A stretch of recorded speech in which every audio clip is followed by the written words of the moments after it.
Breaking news, মধ্যপ্রাচ্যের উত্তেজনা আরও তীব্র হচ্ছে। লেবাননের সশস্ত্র গোষ্ঠী হিজবুল্লাহ এবং ইরান একযোগে ইসরায়েলের উত্তরাঞ্চলে বড় আকারের রকেট ও ক্ষেপণাস্ত্র অস্ত্র হামলা চালিয়েছে।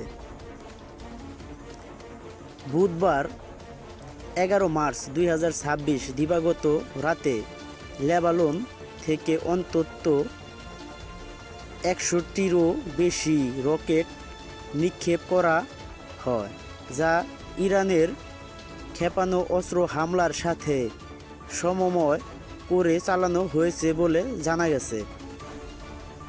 হামলার সময় ইসরায়েলের উত্তরাঞ্চলের হাইফা, কিরিয়াত শেমোনা, গ্যালিলি ও গোলান মালভূমি এলাকায় সাইরেন বেজে ওঠে এবং বিস্ফোরণের শব্দে আতঙ্ক ছড়িয়ে পড়ে।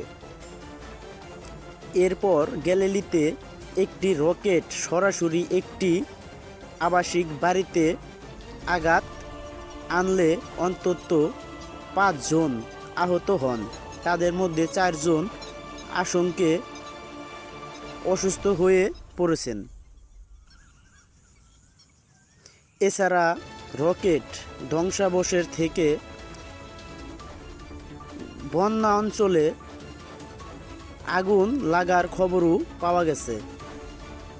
বিশেষজ্ঞদের মতে চলিত মাসে মধ্যপ্রাচ্যের সংঘাত তীব্র হওয়ার পর এটি ইসরায়েলের বিরুদ্ধে হিজবুল্লাহর সবচেয়ে বড় রকেট হামলাগুলোর একটি।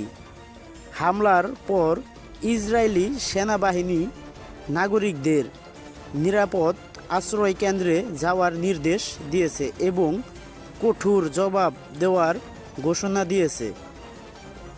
ভিডিওটি যদি ভালো লাগে, নিউজটি একদম সত্যি, যদি নিউজটি ভালো লাগে তাহলে একটি সাবস্ক্রাইব করে চ্যানেলের পাশে থাকবেন পরবর্তী এমন ইসরায়েল এবং ইরানের নিউজ পাওয়ার জন্য।